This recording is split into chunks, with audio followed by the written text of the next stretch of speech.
telah hadir di tengah-tengah kita, yaitu Pak Insinyur Hadi Afiansyah MSI. Selamat datang, Pak. Ya, terima kasih Bu Ulfa. Sama-sama, Pak. Baik, saya mulai aja Bu ya. Silakan, Pak. Terima kasih Bu. Assalamualaikum warahmatullahi wabarakatuh. Waalaikumsalam warahmatullahi wabarakatuh. Selamat pagi Ibu-ibu, Bapak-bapak ya. Peserta Bintek Jasa Konstruksi ya. Saya izin screen share Bu ya. Izin Bu. Bu Ulfa.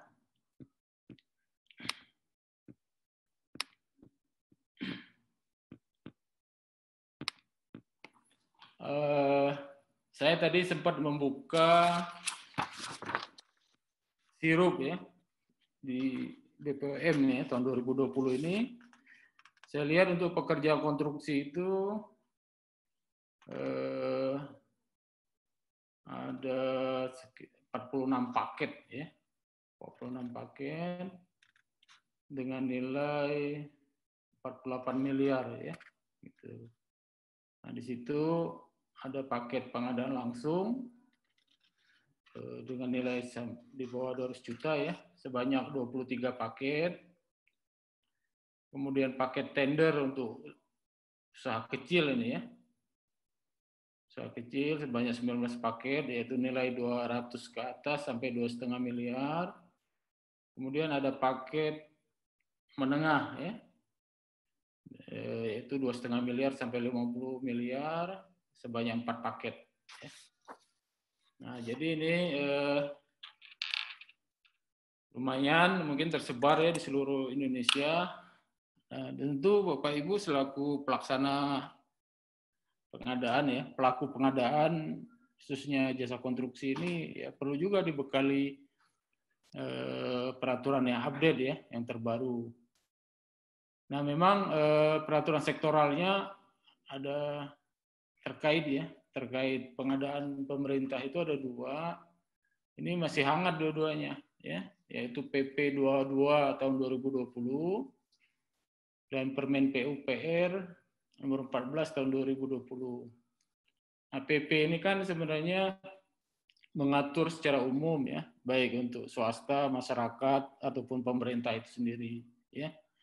Nanti dari PP ini ada bagian-bagian yang berlaku secara umum ya. Nah, khusus pengadaan barang jasa pemerintah sebenarnya ada bab khusus dia nanti ya.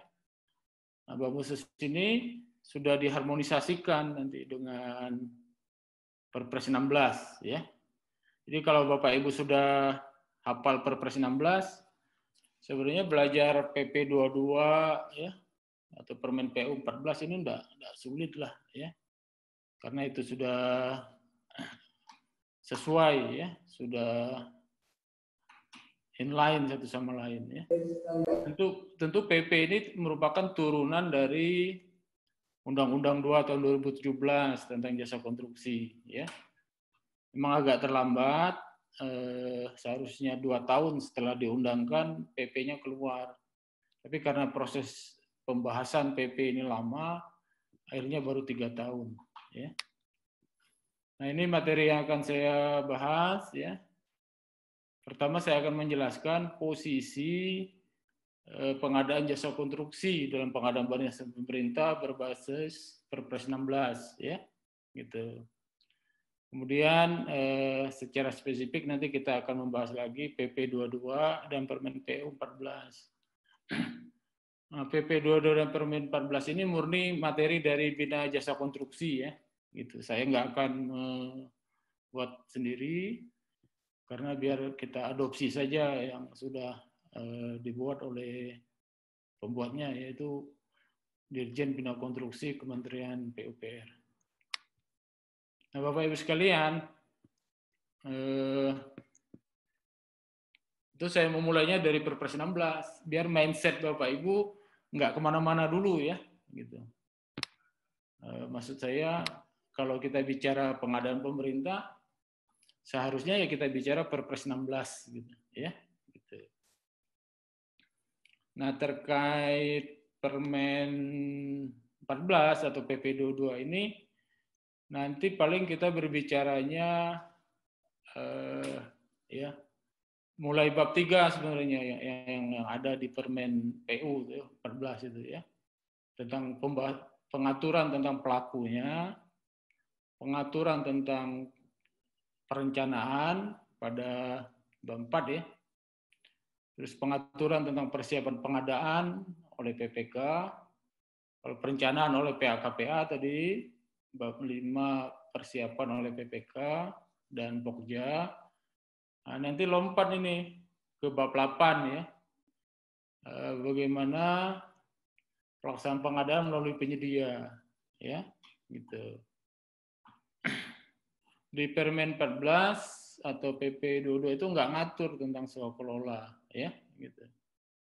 Jadi nanti Permen PU itu memang end to end juga dia ya, mengatur dari awal sampai akhir. Baik itu organisasi atau SDM-nya dan perencanaan sampai proses serah terima.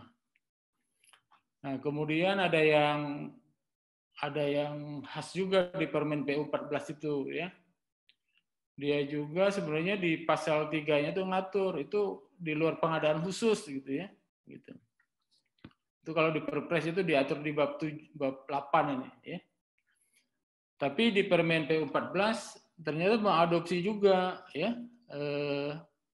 klausul pengecualian bab 8 pengecualian terutama pada pasal 61 ayat 1 huruf D itu ya, yaitu pengadaan yang diatur dengan peraturan perundangan tersendiri gitu. Dalam hal ini yaitu Perpres 17 tahun 2018 tentang pengadaan untuk percepatan pembangunan dan kesejahteraan masyarakat Papua dan Papua Barat ya. Jadi konstruksi hukum Permen PU 14 itu seperti itu. Dia mengatur pengadaan umum yaitu pada bab 4 sampai bab 7, bab 3 sampai bab 4 ya, bab 7. Tapi juga dia mengadopsi pengaturan pengecualian khusus pengadaan di Papua. Ya, jadi Papua ini memang diatur berbeda lah ya. Ini teman-teman kan ada yang dari Papua ya. Belanja modal.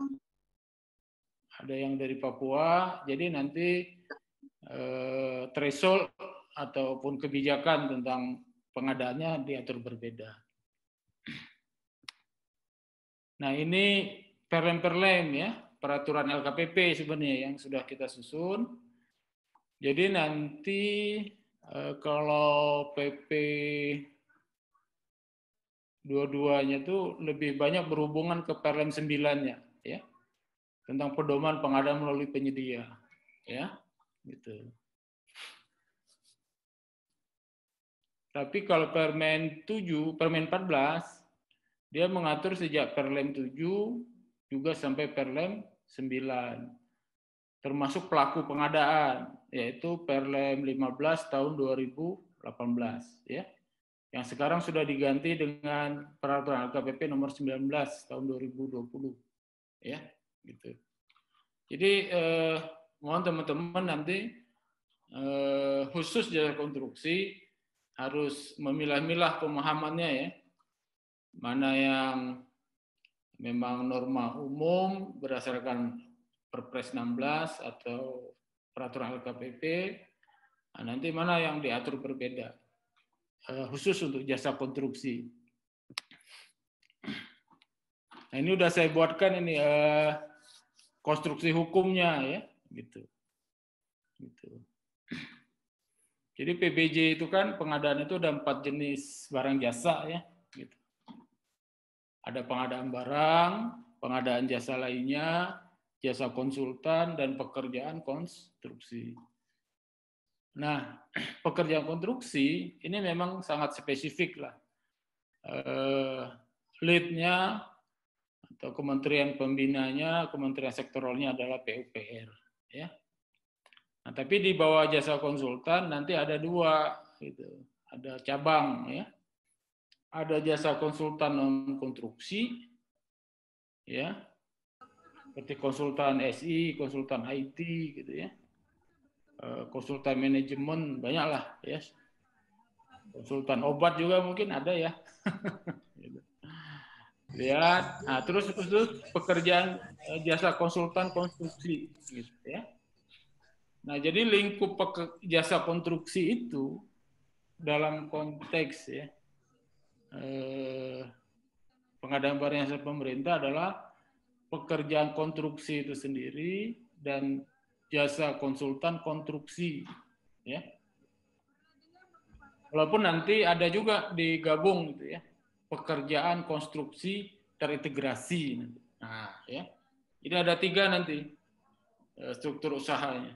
Pekerjaan konstruksi, jasa konsultan konstruksi, dan pekerjaan konstruksi terintegrasi. Ya.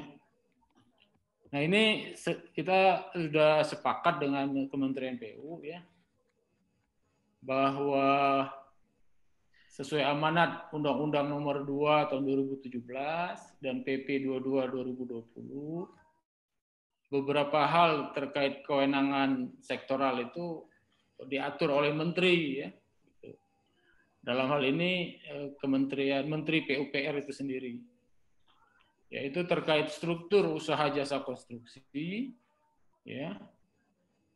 Terus persyaratan badan usaha jasa konstruksi ya. BUJK gitu. Terus sertifikasi badan usahanya juga, tanda daftar pengalaman badan usaha ataupun penyedianya. Nah, khusus pemilihan penyedia ada bab khusus saya katakan tadi, yaitu pengadaan dengan pembiayaan keuangan negara. Itu disebutkan diatur berdasarkan peraturan undang-undang tersendiri. Nah, dalam hal ini Perpres 16 tahun 2018 ya. Nah, jadi nomor 5 ini memang proses harmonisasinya di sini ya. Kemudian terkait kontrak kerja konstruksi dan hal lain seperti jaminan, sengketa, sanksi dan seterusnya. Oleh sebab itu karena ini sudah diatur di undang-undang dan PP ya. Maka dari sisi hierarki peraturan perundangan kan lebih tinggi dari Perpres ya. Oleh sebab itu sejak awal Perpres 16 sendiri sudah mengadopsi ya menggunakan norma-norma yang ada di Undang-Undang 2 atau draft PP 22 dulu, draft PP jasa konstruksinya ya. Jadi walaupun PP-nya itu belum selesai dulu, tapi dalam proses penyusunannya ya atau penyusunan Perpres 16 tahun 2018 ya itu sudah dilakukan harmonisasi ya gitu sehingga antara undang-undang PP dan Perpres 16 selaras gitu ya. Nah, namun dalam perjalanannya ya karena PP-nya belum keluar, banyak perpres terkait bangunan gitu ya atau badan usaha atau permen-permen teknis di bidang jasa konstruksi itu belum keluar, akhirnya Kementerian PUPR juga melakukan shortcut pengaturan norma ya khusus untuk PBJ pemerintah dengan keluarnya Permen PUPR nomor 7 tahun 2019 ya. Jadi situ menteri mengambil kebijakan percepatan lah ya. Shortcut regulasi gitu. Tapi dalam perjalanannya Permen PU ini di IR ya, gitu. Akhirnya dibatalkan. Tapi karena perubahan-perubahan atau revisi ya pengganti Permen 7 ini terlalu banyak pasal-pasal yang diubah lebih dari 50%, maka Permen 7 ini tidak direvisi. Tapi yang terjadi Permen 7 ini diganti ya dengan Permen PUPR nomor 14 tahun 2020 ya gitu. Nah, inilah sejarah ya. Sejarah keluarnya PP 20, Permen PU 14 dan harmonisasinya dengan Perpres 16 dan peraturan LKPP nomor 9 tahun 2018. Jadi sebenarnya banyak keselarasan lah ya antara Lem nomor 9 tahun 2018 dengan Permen PU 14 itu sendiri, ya. Jadi memahami konstruksi regulasinya seperti ini, Bapak Ibu, ya. Sebenarnya Bu Ulfa, dengan saya menjelaskan ini teman-teman udah paham pasti, ya. Tentang kebijakan jasa konstruksi berbasis PP 22 dan Permen PU 14. Nah, dengan melihat gambar ini, ya beginilah, ya.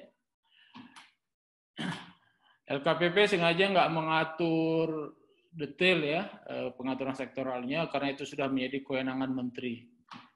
Dan kita harapkan Kementerian PUPR itu sebagai pembina ya, jasa konstruksi di Indonesia. Karena dulu-dulu Kementerian PUPR itu asik untuk dirinya sendiri saja, tapi tidak membina atau sebagai institusi sektoral ya, dia tidak berhubungan kadang-kadang dengan kementerian lain yang melaksanakan pekerjaan jasa konstruksi ataupun ke daerah gitu ya, gitu, ke APBD lah maksud kami. Sebab itu dengan harmonisasi ini kita stressing ya sudah untuk jasa konstruksi kewenangan pengaturannya kita serahkan ke PU, tapi dalam proses pembinaan pengembangannya tetap segala sesuatunya berkoordinasi ya dengan LKPP karena punya kewenangan untuk PBJ pemerintah saja, PBJ pemerintah ya. Atau sampai sini ada diskusi Bu, boleh kan Bu ya? Kalau ada yang mau nanya, masih ada nggak? Silakan Pak. Nah. Ini mungkin belum ada pertanyaan Pak. Mungkin lanjut aja, iya. Oke. Saya share screen lagi nih. Sampai sini ya tadi ya. Nah, PP 22 tahun 2020 ya.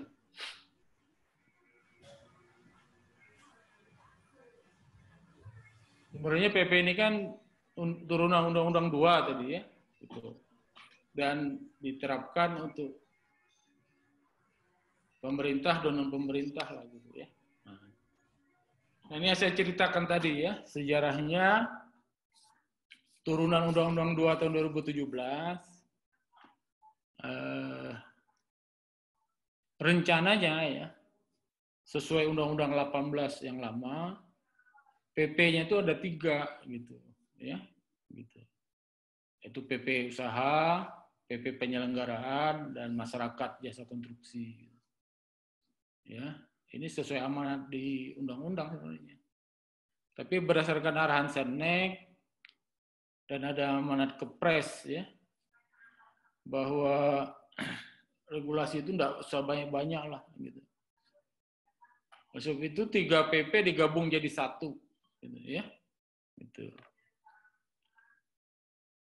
Nah, PP jadi 3 jadi 1, jadi banyak ini, tebel ya. Dan proses harmonisasinya pun jadi lama.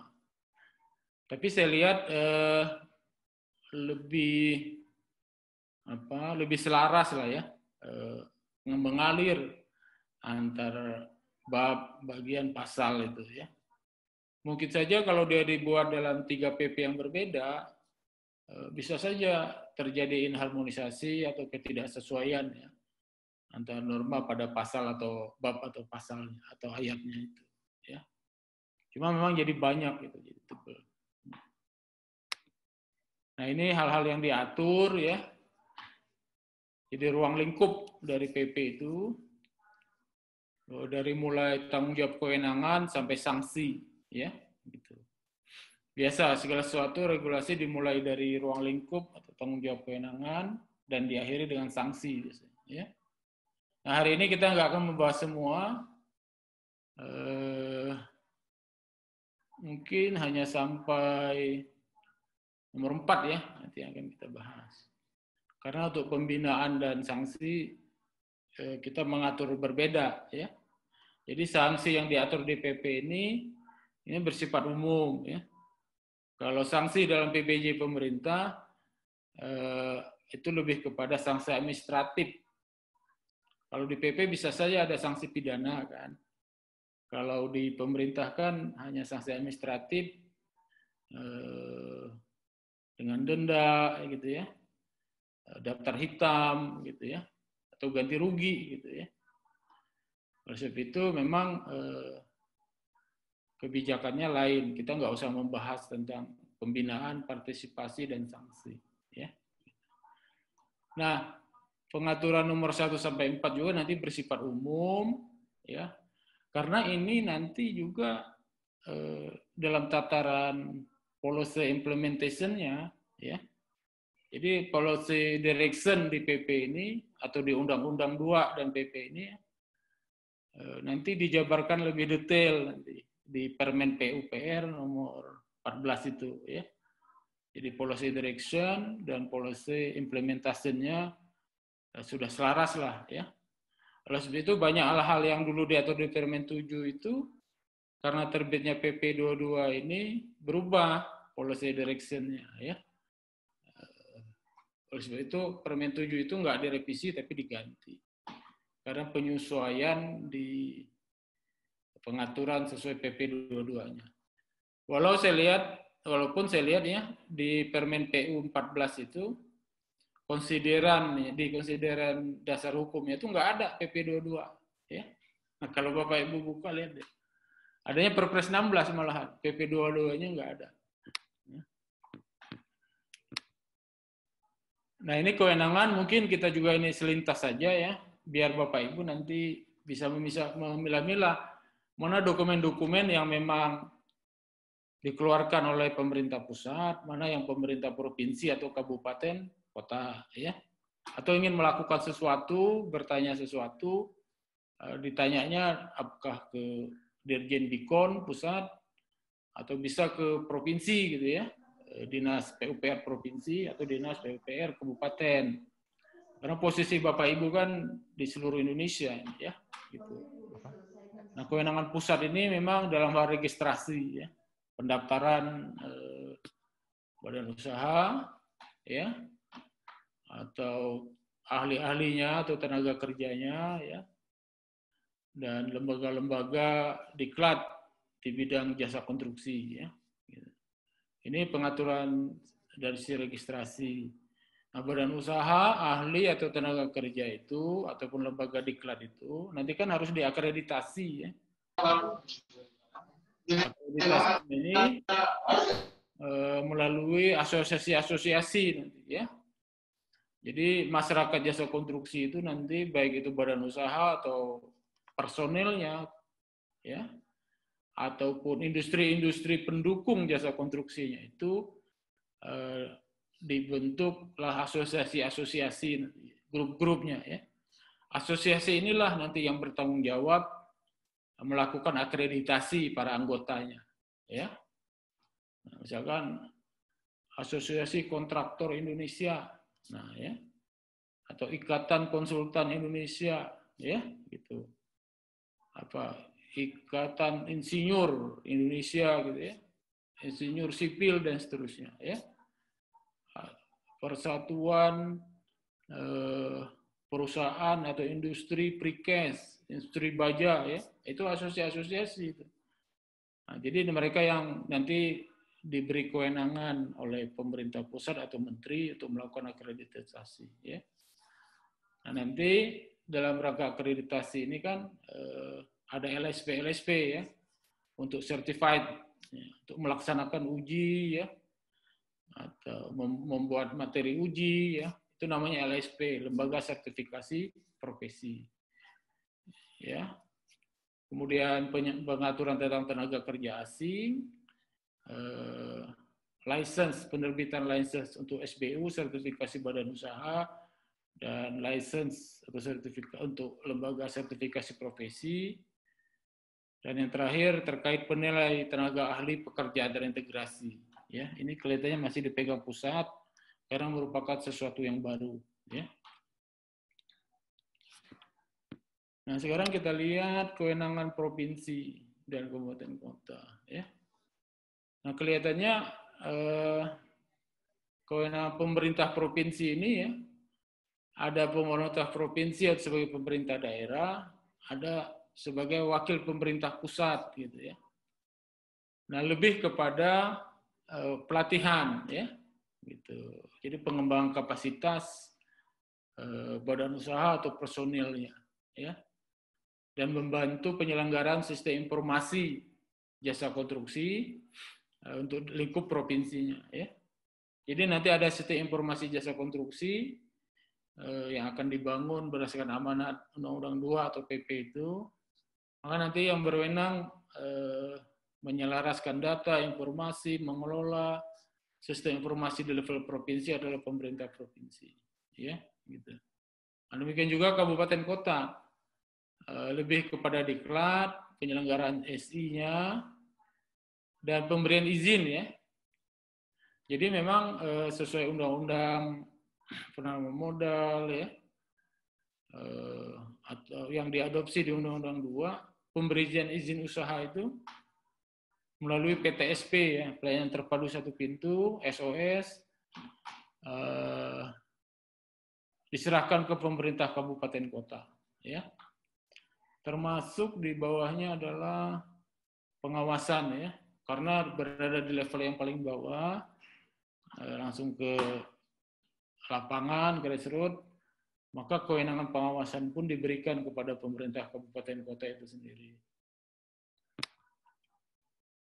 Nah, setelah kita lihat kewenangan, bagaimana strukturnya, ya, struktur jasa konstruksi dan segmentasinya, ya, pembagian kelas-kelasnya lah. Nah, ini jenis usahanya, ya. Tadi saya sudah jelaskan di depan bahwa jasa konstruksi itu prinsipnya dua. Ada jasa konsultan, ada pekerjaan konstruksi. Nah, dalam hal jasa konsultan, pekerjaan konstruksi atau jasa lainnya nanti ya, dilaksanakan bersamaan untuk paket yang sama, maka jadilah dia pekerjaan konstruksi terintegrasi, gitu ya. Jadi melaksanakan pembangunan gedung yang menggabungkan pekerjaan jasa konsultan dengan pekerjaan konstruksi atau pembangunannya itu sendiri, ya, gitu. Atau sekarang yang mungkin juga dilakukan kan dia yang merencanakan, ya, penyedia yang merencanakan, penyedia yang membangun, penyedia yang mengoperasionalkan, ya, atau memeliharanya, ya, operasional dan maintenance-nya. Plan, construction, and operational maintenance, ya. Itu namanya pekerjaan konstruksi terintegrasi, gitu. Dilaksanakan dalam satu paket pekerjaan. Umumnya kita selama ini secara tradisional memisahkan antara konsultan, perencanaan, dan pekerjaan konstruksinya. Nah, dalam hal kondisi-kondisi tertentu yang diatur di Permen PUPR nomor 1 tahun 2020 ya, itu baru itu ya. Permen PUPR nomor 1 tahun 2020 itu diatur tentang pekerjaan konstruksi terintegrasi rancang bangun ya. Nah, jadi baru rancang bangun, merancang pekerjaan konstruksi dan membangunnya pekerjaan konstruksi ya. Sebenarnya terintegrasi itu bisa juga sampai operasional dan maintenance ya. Seperti yang dilakukan oleh pengelola apartemen itu kan sering gitu ya. Dia yang merencanakan, dia yang membangun, dia yang mengelola apartemennya juga sebagai building management. Itu di swasta sih udah banyak itu ya. Di pemerintah masih jarang. Nah, ini dari sisi strukturnya ya, untuk konsultan itu. Kalau dulu ASMED namanya ya, arsitektur, sipil, mechanical, electrical, dan landscape ya. Nah, tapi sekarang diatur agak berbeda gitu, ya. Untuk konsultan yang bersifat umum, jadi nanti strukturnya itu ada yang umum dan spesialis, ya. Baik untuk konsultan atau pekerjaan konstruksi. Nah, yang bersifat umum ini arsitektur, ya, gedung, gitu ya, atau rekayasa, engineering. Sebenarnya ini diterjemah dari kata-kata engineering, ya, gitu. Kemudian ada rekayasa terpadu dan landscape tadi, ya, landscape dan perencanaan wilayah. Ini lebih sederhana, ya. Kemudian konsultan yang bersifat spesialis ini adalah konsultasi ilmiah dan teknis, ya, dan pengujian dan analisis, baik itu material, bangunan gedung dan seterusnya, ya. Tentu ini detailnya seperti apa nanti pasti ada permen, ya, yang mengatur, ya, lingkup-lingkup pekerjaan, ya. Karena ini kan nanti sangat luas, ya. Tidak hanya bangunan sipil yang di bawah Kementerian PUPR itu sendiri, bisa saja bangunan atau sipil, ya, yang dibina oleh kementerian lain, seperti di bawah Kementerian Perhubungan, itu kan membangun pelabuhan, bandara, ya, gitu, jembatan penyeberangan, ya. Atau di bawah Kementerian Pertambangan dan Energi, itu membangun pembangkit listrik, nah, ya, dengan batu bara, gas, panas bumi. Nah, itu rekayasa itu, ya. Nanti selain pengaturan di PP 20 atau Permen PU 14 untuk pemerintahnya, juga diatur nanti oleh permen sektoralnya, baik itu misalkan bandara, kereta api, pelabuhan, itu dari Permen HUB biasanya, perhubungan, ya. Kalau untuk yang energi, gas, pipa gas, gitu ya, pembangkit listrik, nah itu di bawah Kementerian Pertambangan dan Energi. Saya nggak tahu BPOM punya rekayasa tersendiri nggak untuk jasa konstruksi ini, untuk bangunan gedung atau sipilnya, ya. Mungkin untuk gudang obat, ya, pabrik obat, nggak tahu lah. Mungkin bisa saja kalau memang itu ada spesifikasi khusus terkait obat dan makanan, itu bisa juga kepala BPOM ngatur, mungkin, ya. Nah, ini struktur usaha jasa konstruksi, ya, gitu. Untuk konsultan, gitu. Nah, untuk pekerjaan konstruksi, saya sudah jelaskan tadi, yang bersifat umum itu hanya dua biasanya, gedung dan sipil, ya. Kalau gedung itu bangunan untuk hunian manusia biasanya, ya. Kalau sipil itu lebih ke utilitas dia, ya. Jalan, saluran, bendungan, gitu ya. Gitu, pelabuhan. Tapi sama-sama kalau gedung dan bangunan gedung, ya, atau sipil ini, ya, sesuatu yang melekat di tanah, ya, gitu. Sesuatu yang melekat di tanah. Makanya karena definisi jasa konstruksi itu untuk sesuatu yang melekat di tanah, di Perpres 16 kita mengeluarkan misalkan pembangunan kapal, ya, pesawat terbang, ya, kendaraan karoseri yang dulunya masuk pekerjaan konstruksi, kita keluarkan dari lingkup pekerjaan konstruksi. Karena kalau itu dimasukkan ke dalam pekerjaan konstruksi, itu tidak sesuai dengan definisi di Undang-Undang 2 tahun 2017. Ya. Kemudian ada pekerjaan konstruksi yang bersifat spesialis. Ini lebih spesifik ini, ya. Baik dia sifatnya instalasi, mechanical, electrical, atau konstruksi khusus seperti yang saya jelaskan tadi, ya. Untuk bandara, pelabuhan, ya, pipa, gitu, kereta api, ya, gitu. Untuk konstruksi pabrikasi, ya. Ini lebih ke proses industrinya, ya, industrinya.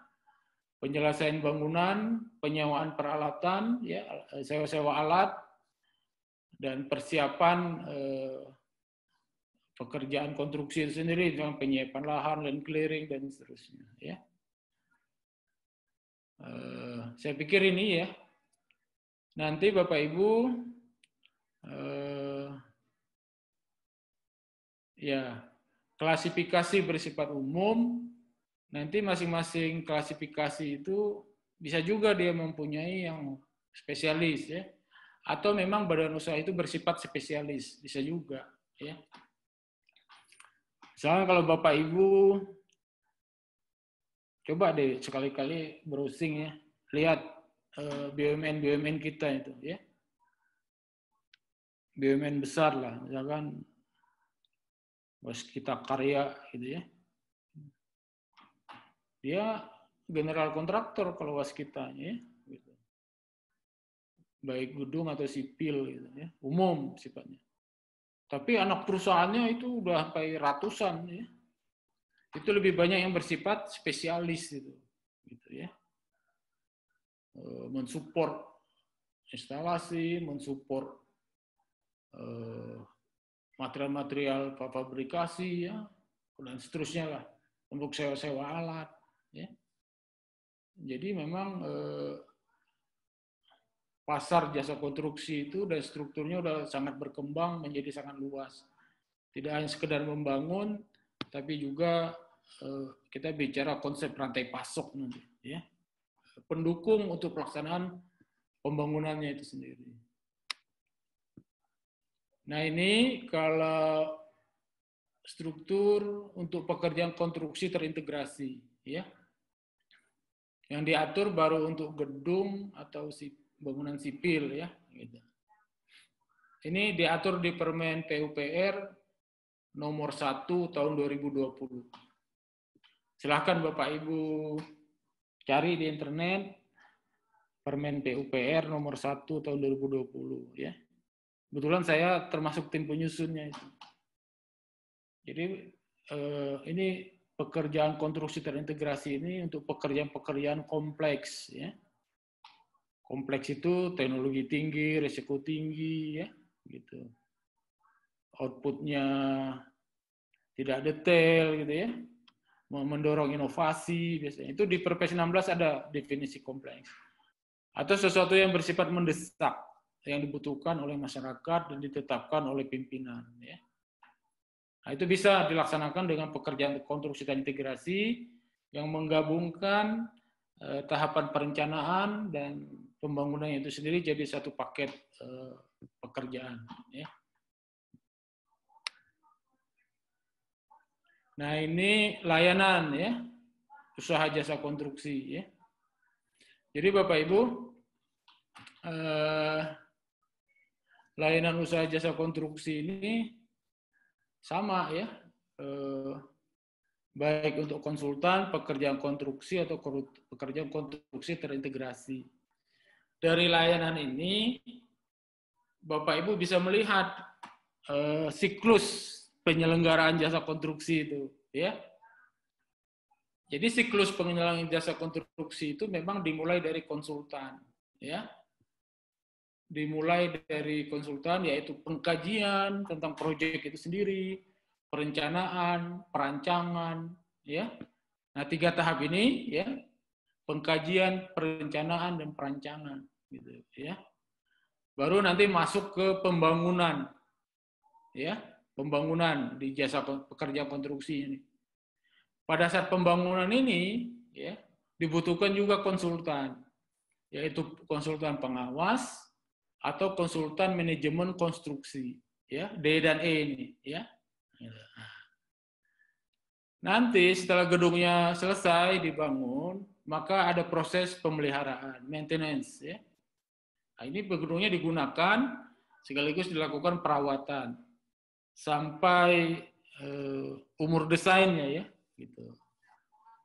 Dalam hal sudah umur desainnya udah tercapai, misalkan 10 tahun, 25 tahun, atau berapa tahun pun, ya, nanti dibongkar gedungnya itu, ya, dibongkar untuk dibangun kembali. Gitu. Jadi ini siklus dari pengkajian sampai pembongkaran dan pembangunan kembali. Itulah siklus penyelenggaraan jasa konstruksi. Sedangkan spesialis ini yang spesifik aja mensupport, ya, untuk tahapan-tahapan sejak pengkajian atau pembangunan kembali ini. Gitu, ya. Nah, Bapak Ibu, bangun gedung mungkin ada juga kajian ya. Kalau kita kan identifikasi kebutuhan ya. Ada perencanaan, biasanya ada studi kelayakan ya. Terus ada desain DED ya, detail engineering design. Itu yang kita tender nanti. Dibangun, ada konsultan pengawas atau MK, nanti kita gunakan ya. Dirawat gedungnya itu, selesai, udah nggak aman nih ya. Bongkar, bangun kembali, ya, gitu. Selain pekerjaan konstruksi terintegrasi yang saya katakan tadi, design and build, atau yang kedua, ya, rekayasa pengadaan dan pelaksanaan. Nah, yang B ini sebenarnya bahasanya tuh EPC kalau bahasa kerennya, ya, Engineering, Procurement, and Construction. Nah, ya, jadi pembangunan pembangunan gedung atau bangunan sipil tertentu berbasis performance biasanya dengan kontrak turnkey ya atau kontrak berbasis kinerja. Nah, biasanya untuk pabrik-pabrik itu pendekatannya EPC ini. Engineering, Procurement, and Construction. Jadi di dalam proses pelaksanaannya ya, atau pembangunannya itu ada pengadaan lagi. Jadi sang kontraktor yang melakukan pengadaan tersendiri untuk pelaksanaan pembangunannya itu, ya. Nah, ini usaha rantai pasoknya, Bapak Ibu. Jadi rantai pasok usaha jasa konstruksi itu di sini ada 4 ya, gitu. Ada 4. Mulai dari bahannya, materialnya ya, gitu. Materialnya ini,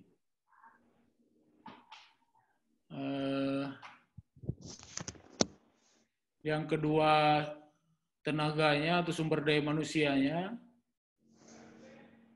yang ketiga peralatannya ya, gitu. Mesin-mesin itu ya.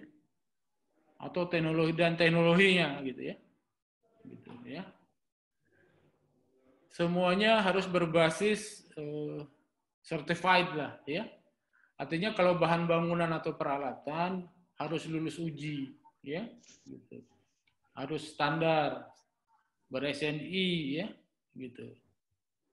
Ya. Utamakan bahan bangunan atau alat dalam negeri gitu ya. Ini dalam rangka mendukung TKDN. Layak operasi dan produksi kalau mesinnya ya, gitu. Artinya kapasitasnya ya, umurnya ya, dan seterusnya itu memang layak digunakan dan aman deh ya. Kemudian dia menjadi satu kesatuan dalam sistem proses pelaksanaannya itu sendiri.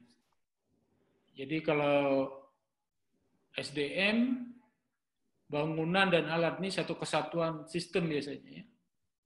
Oleh sebab itu, dalam rangka menentukan bangunan, memilih peralatan, ya, atau teknologi, metodologinya, dan seterusnya, ya, itu perlu SDM yang kompeten. SDM yang kompeten itu berarti dia bersertifikat. Baik yang levelnya ahli ataupun levelnya analis terampil, operator, dan seterusnya. Ya. Dan tenaga kerja asing pun tetap ya kalau ingin bekerja di Indonesia dan harus registrasi ya. Dan mempunyai izin kerja sesuai ketentuan Menteri Ketenagakerjaan lah gitu ya. Nah, ini usaha rantai pasok ini demikian luas dan banyak Bapak Ibu. Dan sudah menjadi lingkup dari industri jasa konstruksi itu sendiri.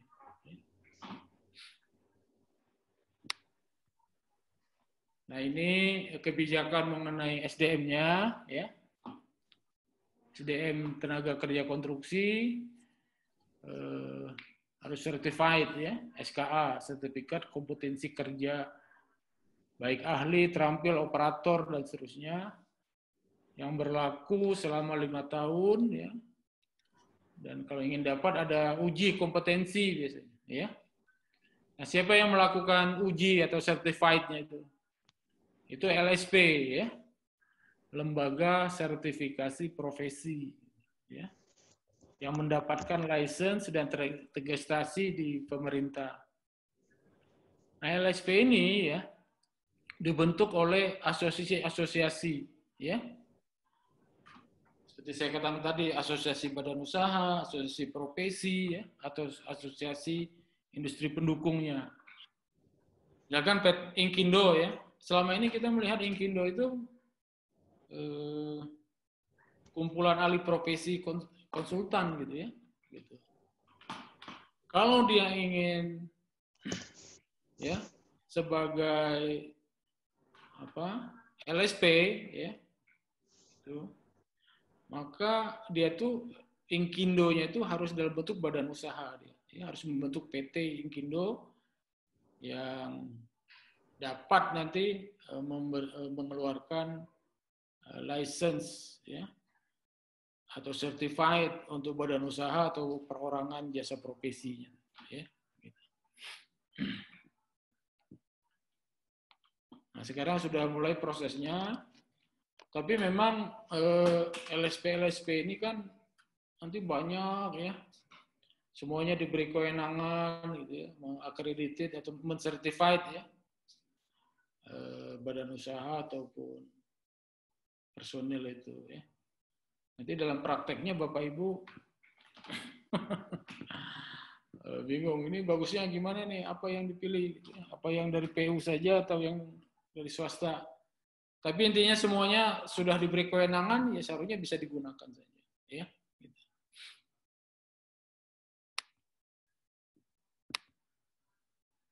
Nah ini segmennya, ya. Nah, yang kemarin di GR itu ini, ya.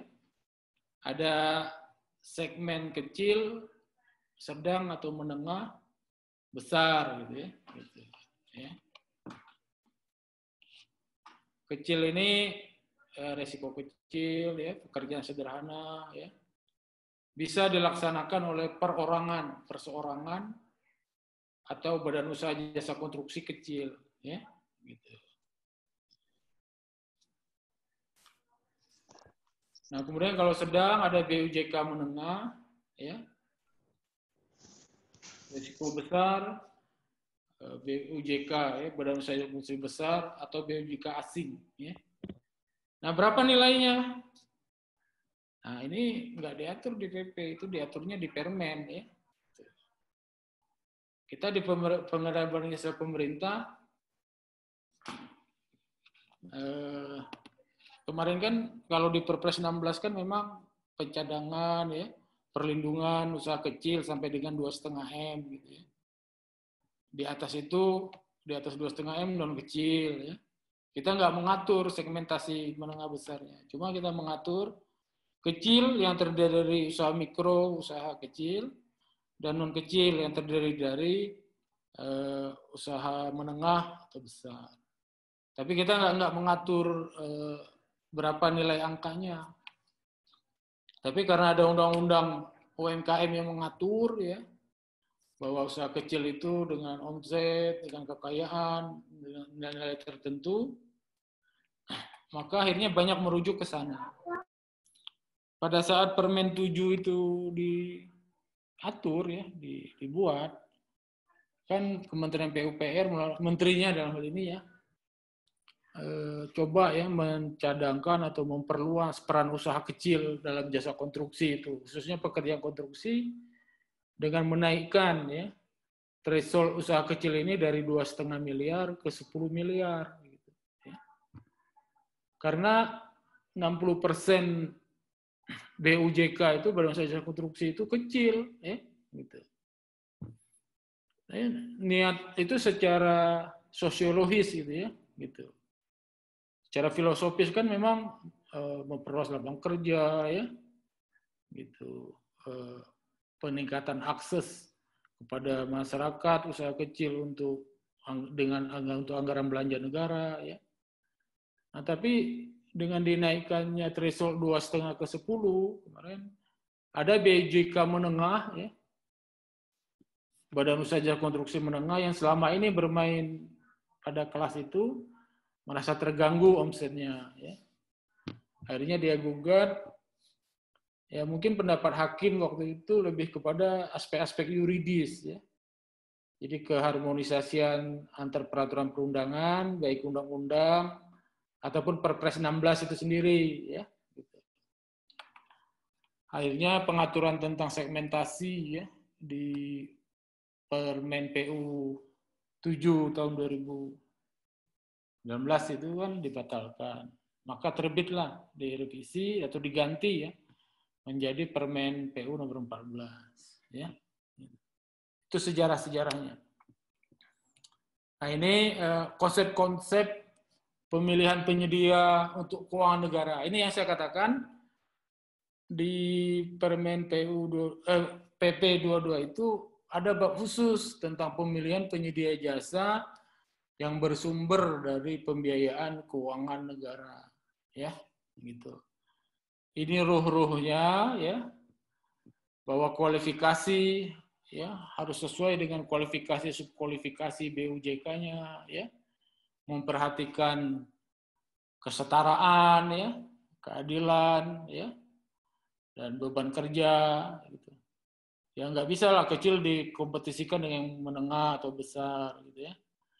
Dan karena sifat konstruksi ini merupakan input proses output, ada waktu yang diperlukan untuk menyediakan barang jasanya, ya harus memperhatikan, ya, beban kerja, ya, dari pelaku usaha itu sendiri. Nggak bisa sebanyak-banyaknya diminta memproduksi bangunan, gitu, ya. Kemudian dalam kualifikasi ini memperhatikan kinerja, ya, baik kinerja sesaat atau kinerja jangka panjangnya, ya.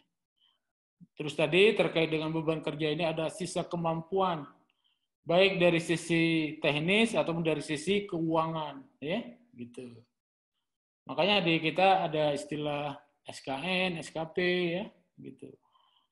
Dan kompetensi atau kualifikasi ini juga berbasis portofolio, yaitu pengalaman menghasilkan produk konstruksi sejenis KD, ya, kemampuan dasar. Jadi kalau beban kerja ini SKP nanti implementasi regulasinya, kalau pengalaman ini ke KD-nya, kemampuan dasarnya, ya. Ini evaluasi penawarnya, ya, dukungan dari struktur penyedia atau rantai pasok. Karena pekerjaan konstruksi ini kan dilaksanakan oleh general kontraktor, ya, gitu, atau spesialis. Tapi ada material atau bahan, alat dan tenaga kerja yang mereka gunakan. Maka itu harus disuplai dari sumber rantai pasok yang berbeda, ya. Terus kesanggupannya menyediakan sumber daya jasa konstruksi, baik material, alat atau tenaga tadi, memperhatikan konsep produk dalam negeri, dan ini yang penting, ini yang wajib ini, ya, kemampuan mengelola keselamatan kerja konstruksi dan lingkungan, ya. K3. Kelihatannya di Permen PU 7 dan 14 ini menjadi sesuatu yang wajib, ya. Dan ini sudah masif lah. Apalagi beberapa tahun yang lalu kita sering lihat, ya, kecelakaan kerja konstruksi itu banyak banget. Kren roboh, ya, jembatan roboh, bangunan ambruk, gitu, ya. Masuk Bapak Ibu kalau membangun rumah, ya, pribadi itu harusnya mengelola K3 juga itu. Tukangnya harus pakai alat pelindung diri, ya, pakai helm, pakai sepatu bot, gitu, ya. Nah, harusnya pengaturan PP ini ya sampai ke sana. Tapi kalau rumah-rumah pribadi saya lihat jarang, ya. Tapi kalau rumah-rumah atau kantor-kantor swasta, ruko udah mulai itu saya lihat. Ada barrier, batas, ya, manajemen transportasinya, ya, keamanan tenaganya juga diperhatikan, ya. Kalau Bapak Ibu lihat kan pakai baju warna-warni itu berarti pengawasannya sesuai apa? pekerjaannya atau zoningnya gitu ya. Itu jadi bagian dari mengelola K3 dan lingkungan. Ya. Ini suatu kebijakan yang juga diterapkan untuk pemerintah. Nah ini saya katakan tadi, karena sifat pekerjaan konstruksi itu general, tapi ada unsur-unsur pemberdayaan ya, atau pemberdayaan usaha kecil lah terutama ya, yang bersifat spesialis, maka dalam dokumen tender itu harus menjabarkan ya, mana pekerjaan-pekerjaan yang dilaksanakan main work, pekerjaan umumnya ya, bersifat klasifikasi atau subkualifikasi yang bersifat spesialis ya. Mana yang bagian pekerjaan dari pekerjaan utama, mana yang merupakan pekerjaan spesialis. Mana yang dilaksanakan oleh main kontraktor, mana yang dilaksanakan oleh subkontraktor ya, yang bersifat spesialis ya. Nah, pemberdayaan ini ya bisa dalam bentuk JO ya atau KSO ya gitu. Nah, PPK dalam hal melaksanakan menyusun KK ya dan Pokja dalam menyusun dokumen pemilihan itu sudah harus menyebutkan mana pekerjaan-pekerjaan yang dapat disubkonkan yang dilaksanakan oleh penyedia spesialis atau usaha kecil. Ya. Nanti secara detail itu mungkin di SDP lah ya sama Pak Arif. Tapi saya ingin menunjukkan bahwa kebijakan-kebijakan yang ada dalam standar dokumen pengadaan itu atau di Permen 14 itu ada payung hukumnya di PP. Ya. Nah ini kalau di kita sikap namanya ya, sistem informasi kinerja penyedia.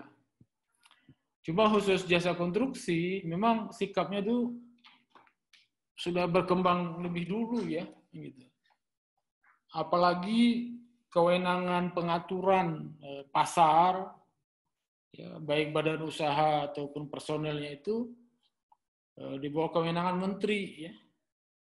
Sehingga sebenarnya membangun sistem informasi kinerja penyedianya lebih mudah, gitu ya.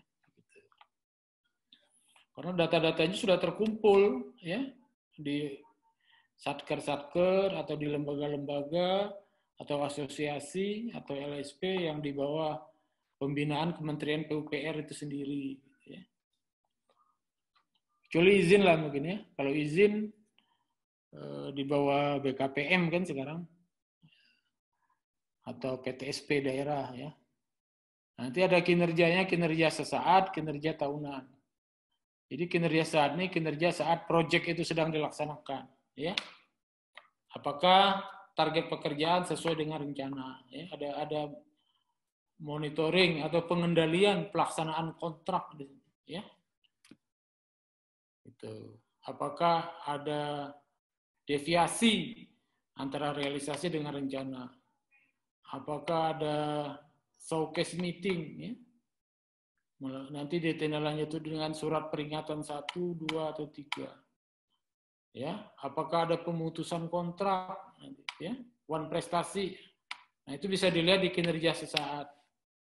Nanti kalau beberapa paket pekerjaan yang dilaksanakan dalam tahun tersebut diakumulasi, dalam hal proyeknya sudah selesai, sudah diserah terimakan, maka ini akan menjadi portofolio kinerja tahunan, ya, gitu. Nah, sikap di LKPP ini juga sedang dibangun, Bapak Ibu ya. Sudah ada, cuma datanya masih bersifat statis, ya. Dan sifatnya masih input. Pelaku usaha menginput data-data baik administrasi legalitas, pengalaman, ya, ataupun sumber daya lain ke sistemnya, ya. Seyogyanya sistem informasi kinerja penyedia ini dinamis dia, ya, gitu. Jadi dia terintegrasi dengan instansi lain yang menerbitkan dokumen-dokumen administratif legalitas. Untuk kinerja sesaat, PPK-PPK ya, yang menilai kinerja penyedianya itu, karena yang menilai kinerja penyedia itu kan PPK, berhubungan dengan pengendalian kontrak ya. Juga bisa update setiap saat gitu ya. Gitu.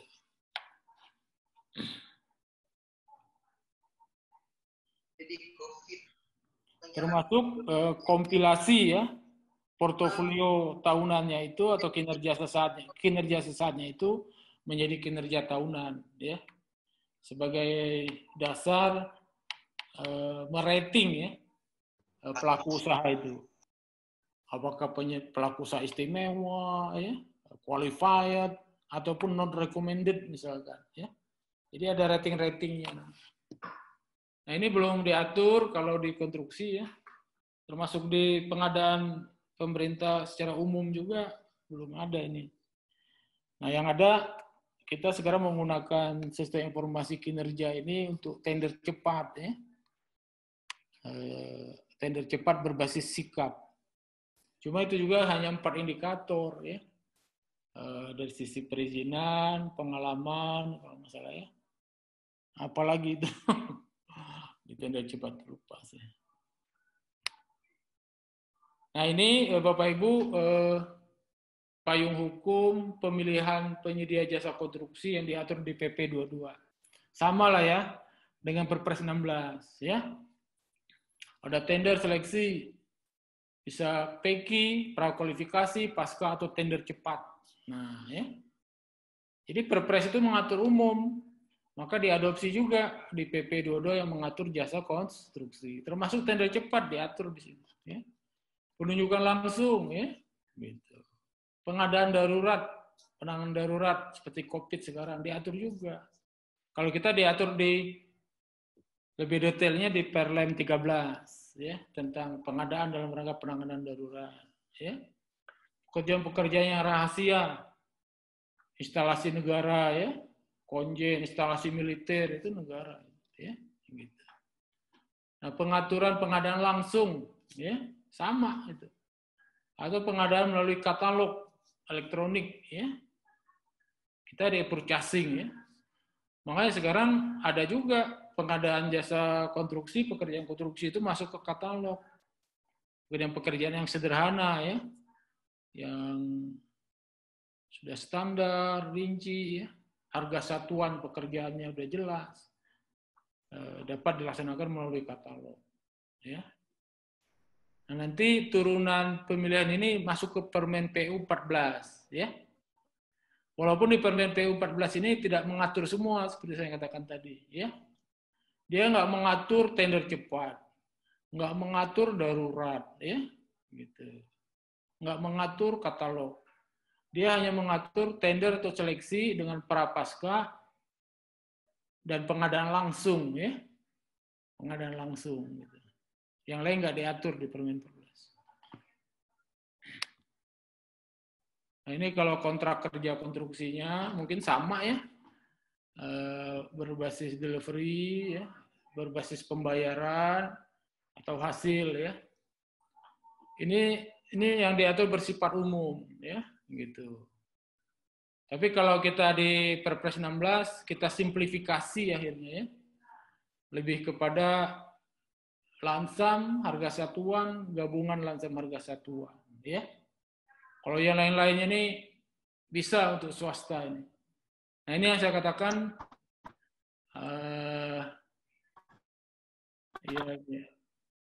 pekerjaan terintegrasi ya, rancang, penawaran, bangun. Oh ini yang umumnya kita lakukan sekarang.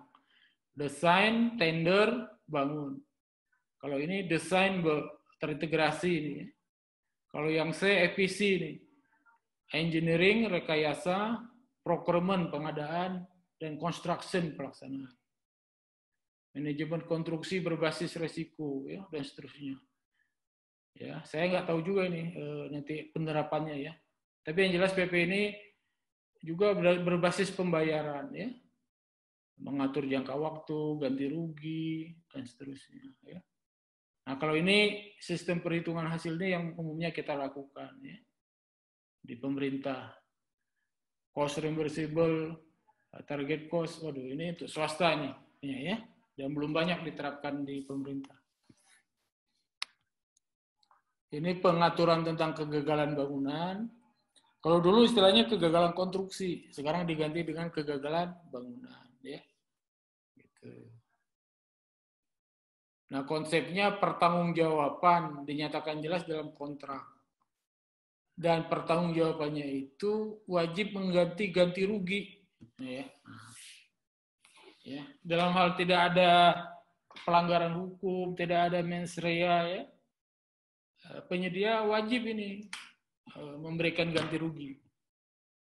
Kalau kita di Perpres 16 kan ngatur tanggung jawab penyedia itu kan bertanggung jawab terhadap mutu, terhadap kualitas, ya, mutu atau kualitas, volume, waktu, ya, tempat. Ada tanggung jawab penyedia 16, ya. Oleh sebab itu memang di Perpres 16 juga kita agak menganut, ya, konsep-konsep di konstruksi juga, ya, bahwa dalam hal terjadi sesuatu terhadap paket pengadaan atau kontrak yang dilakukan itu, maka sepenuhnya menjadi tanggung jawab penyedia, ya, gitu. Nah, dari konteks untuk itu kan kalau di pasal 25 itu penyedia bertanggung terhadap kualitas, volume, malahan sampai ke fungsional, ya. Nah, kalau dikonstruksi kan memang baik dari sisi struktur, ya, bangunannya itu sendiri dan fungsionalitasnya. Nah, yang dilakukan oleh para penilai ahli nanti, ya. Gitu. Jadi tidak serta-merta kegagalan bangunan retak, miring, ya, roboh itu masuk ke ranah pidana, ya, seperti yang banyak terjadi sekarang. Itu nanti penyelesaiannya ya lebih ke penyelesaian sengketa oleh dewan sengketa, terus ada penilaian, ya, oleh ahli, sifatnya lebih kepada ganti rugi, ya. Nah, atas kegagalan bangunan ini penyedia jasa wajib bertanggung jawab, ya, gitu. 10 tahun sejak serah terima akhir, ya.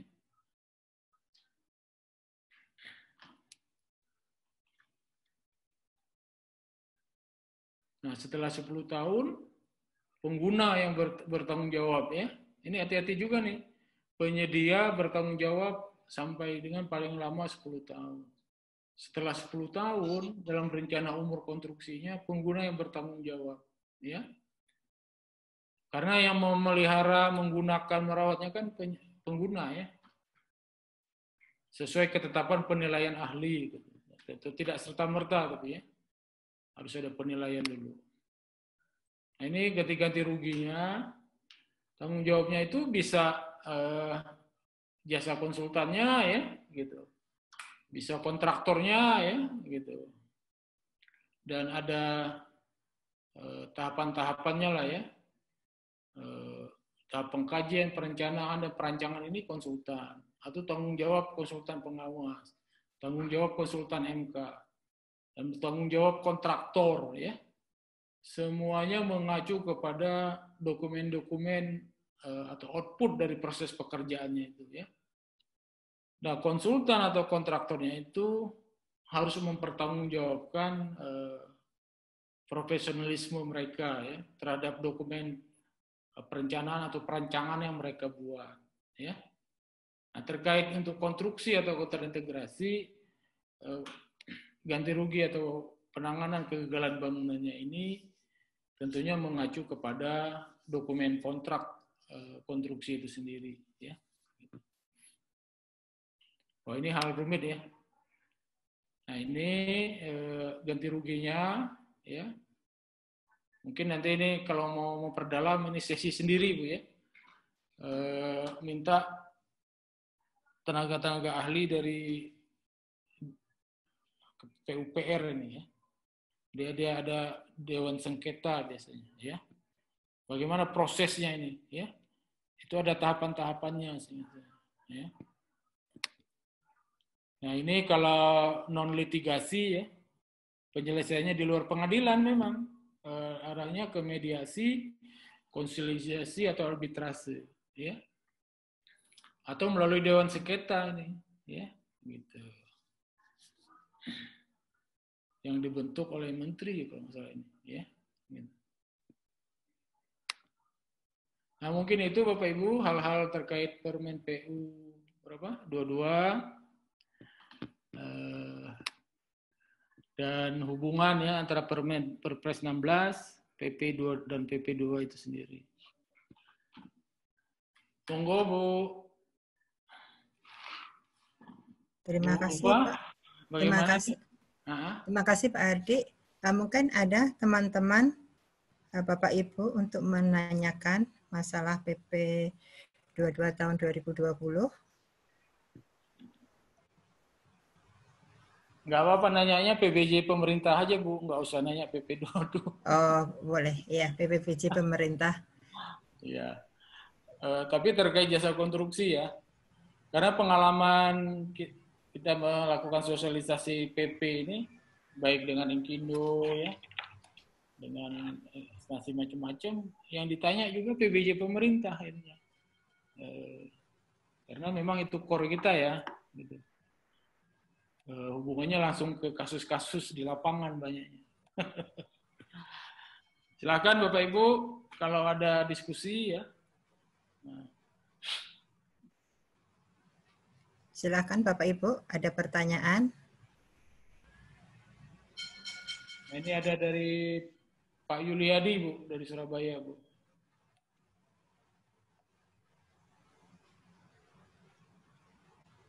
Silakan Pak. Untuk pertanyaannya, untuk renovasi gedung di bawah 200 juta, biasanya kami menggunakan tenaga PTP dari Dinas PU, karena di kantor belum ada pegawai yang berkompetensi di bidang teknik sipil.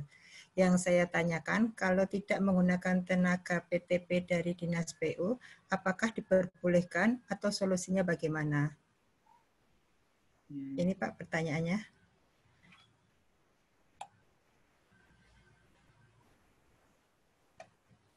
Mungkin istilah PTP dulu Bu, mohon diketik dulu biar teman-teman lain tahu. Pak Yuliadi, nah, tolong diketik tenaga PTP itu apa? Tenaga PTP dulu.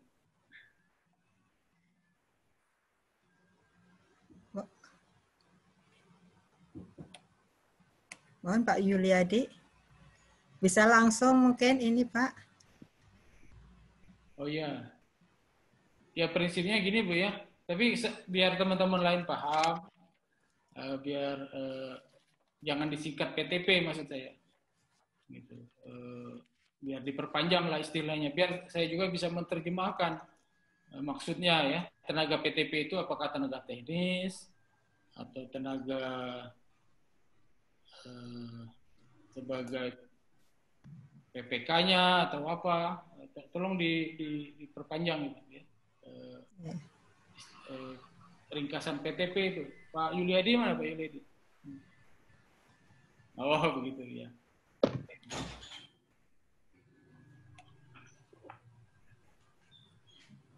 Jadi renovasi gedung ya di bawah 200 juta ya di Surabaya ini. Terima kasih Pak Yuliadi ya.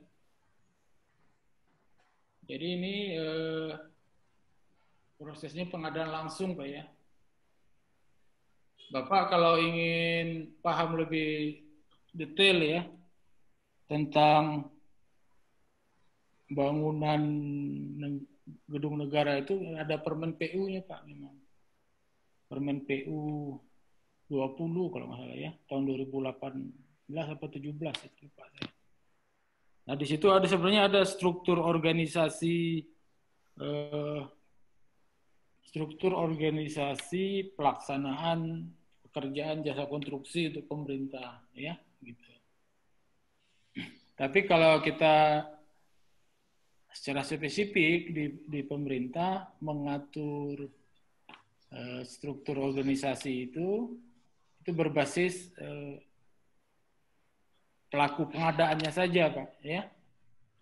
Jadi pelaku pengadaan barang jasa pemerintah itu dimulai dari PA atributif ya, karena jabatan, misalkan kepala BPOM.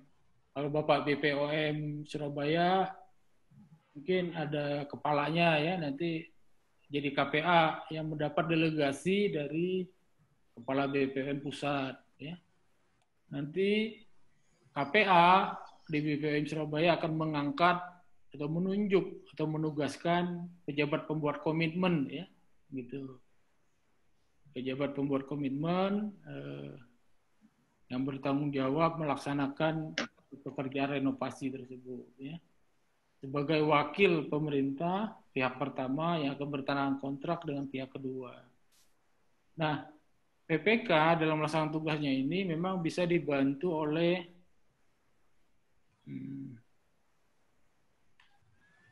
tenaga pendukung, ya, gitu.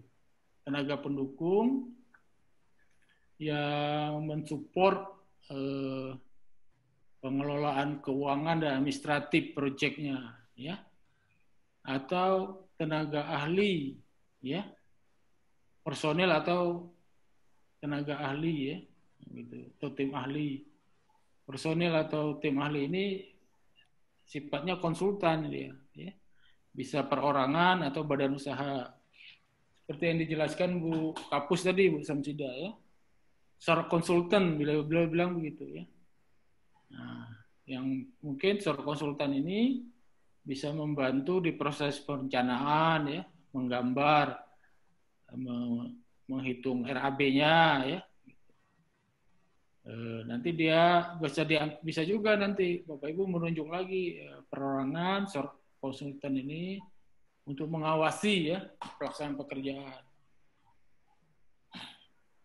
Atau kalau memang tidak ada biaya itu, memang dapat melibatkan tim teknis, ya, tenaga teknis, gitu, dari dinas PUPR setempat, ya, gitu. Baik dinas PUPR provinsi atau dinas PUPR kotanya, ya. Karena memang dinas PUPR itu kan bertanggung jawab, ya, terhadap pembinaan atau pengelolaan gedung negara di wilayahnya sesuai kewenangan tadi, ya. Maka memang dalam hal, ya, Satker BPOM di Surabaya ini tidak mempunyai pegawai di bidang teknik sipil, ya, dapat saja nanti mengangkat tim atau tenaga teknis dari dinas PU setempat. Jadi ini norma umum lah, ya. Prinsipnya bisa. Jangan kita melaksanakan pekerjaan yang kita nggak mampu, ya. Apalagi seperti sudah diatur di PP tadi kan, SDM jasa konstruksi itu harus bersertifikat, ya. Harus kompeten, gitu, ya. Maka saya pikir termasuk tenaga dari pemerintahnya pun, ya, tidak hanya dari badan usaha atau perorangan, juga ada persyaratan atau keahlian yang ditetapkan, ya. Seperti itu mungkin Pak Yuliadi yang bisa saya jawab. Silakan. Masih ada Bapak Ibu? Silakan. Ya Bu. Assalamualaikum Pak Ardi. Silakan Bu, dari mana Bu?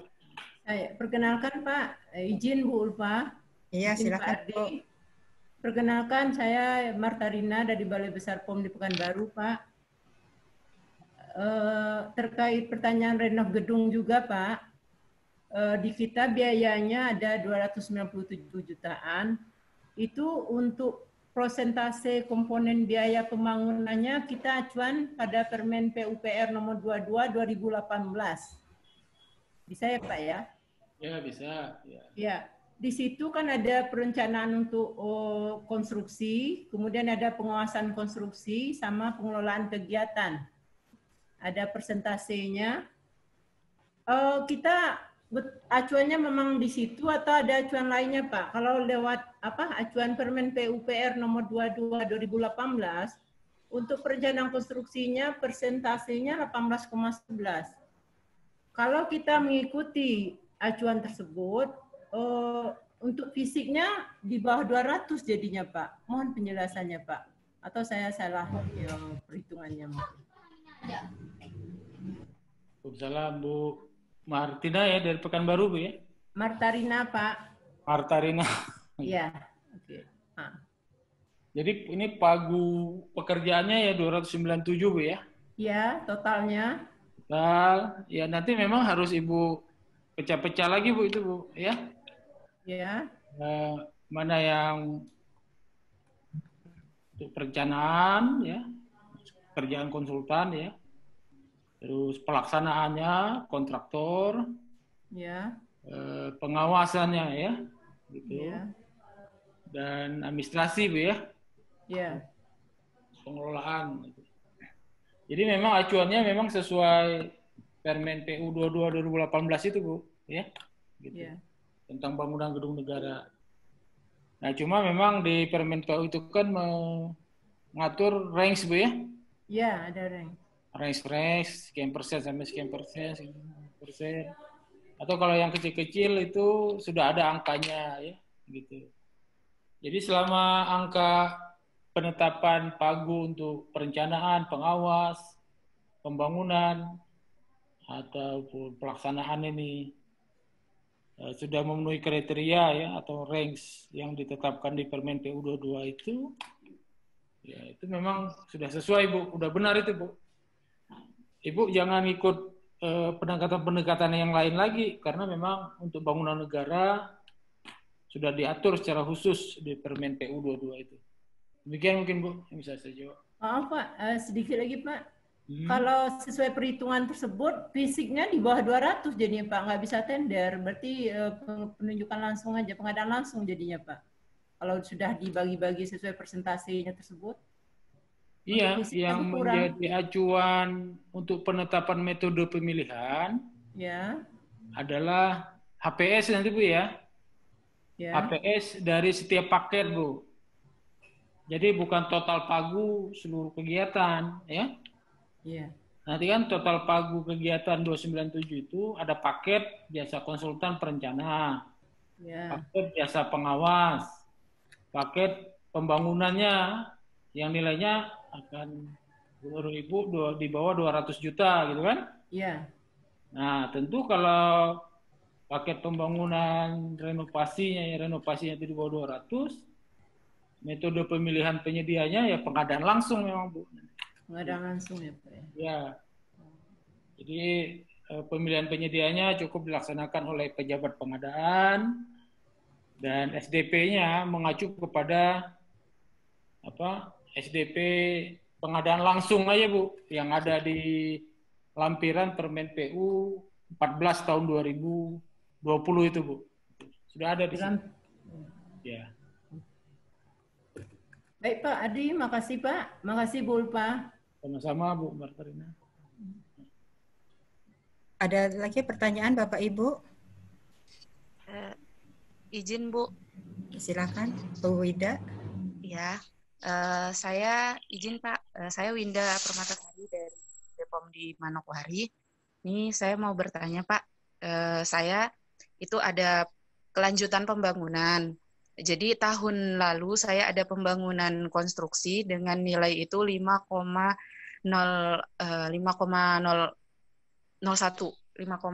M.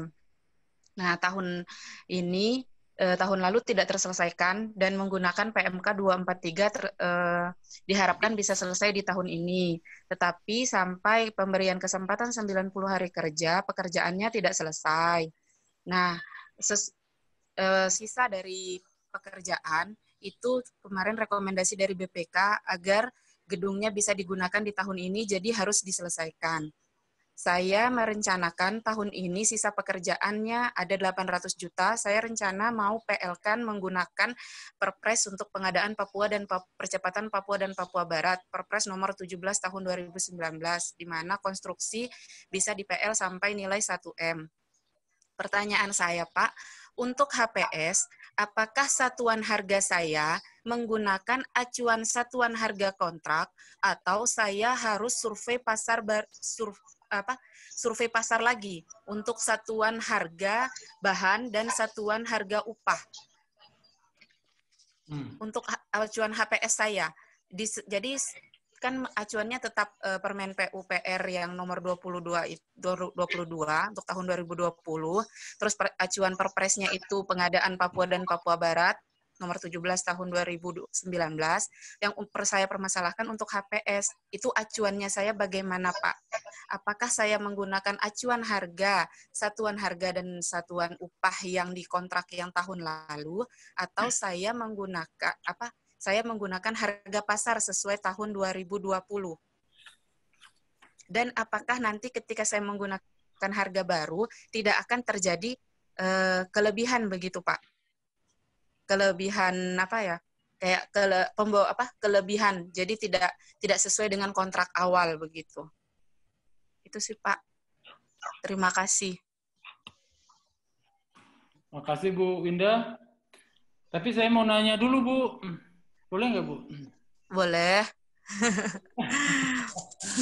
Maaf ya Pak, ini agak pemandangannya agak di luar karena cari sinyal. Di Manokwari ya, Bu ya? Iya Pak. Tahun kemarin bangun gedung 5 miliar tidak selesai. Diberi Ya. 90 hari tidak selesai. Iya. Terus penyedia yang lama udah diputus kontraknya ya? Sudah. Udah putus, gitu kan? Iya. Jadi setelah diaudit, ada sisa pekerjaan yang akan dilanjutkan tahun ini dengan nilai 800 juta perkiraannya, Bu ya? Iya. Sisa duit tahun lalu, Pak. Oh, dianggarkan lagi tahun ini, gitu kan? Iya, karena PMK 243 kemarin itu. Jadi ada sisa pembayaran, sisa pekerjaan gitu, Pak. 800 juta. Itu sudah masuk ke DIPA 2020 ya? Sudah ada di DIPA 2020. Terus berarti Ibu kan harus mencari pelaku usaha lain ini ya? Iya. Pelaku usaha lain yang akan melaksanakan sisa pekerjaan yang tidak selesai di tahun 2019. Ya? Iya. Jadi benar Bu, kalau perkiraan pagunya itu, perkiraan ini kan Ibu pagunya masih ada 800 juta. Ya. Sesuai Perpres 17, walaupun ini belum masuk ya ke materinya nanti ya. Iya. Memang untuk Papua dan Papua Barat, dalam hal ini Manokwari kan di Papua Barat ya. Iya. Perpres 17 itu pengadaan langsung ya, bukan Iya. Bukan, pengadaan langsung. Untuk pengadaan barang, pekerjaan konstruksi jasa lainnya di Papua Barat itu sampai dengan 1 miliar memang Bu, ya. Iya. Jadi kalau nilainya 800 juta, atau HPS belum tahu kan, HPS-nya belum tahu, maka ini masuk dalam batasan pengadaan langsung.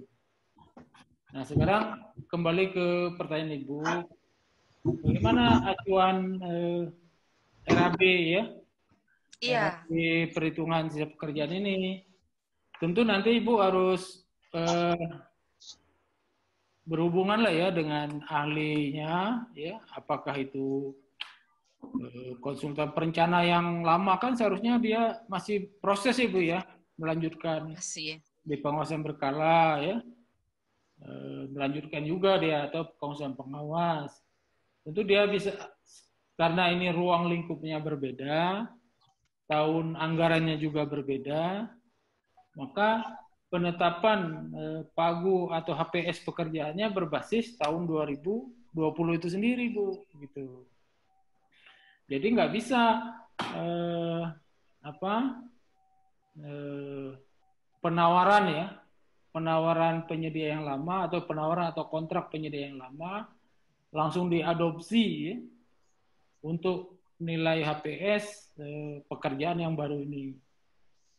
Apalagi HPS itu berlaku atau ditetapkan 28 hari sebelum penawaran itu dimasukkan, Bu, atau berakhir. Jadi perhitungan analisis harga satuan pekerjaannya, apakah itu material, alat bahan, ya, upah, itu tetap berbasis harga satuan barang atau jasa tahun 2020 gitu, Bu. Ya. Itu yang fair.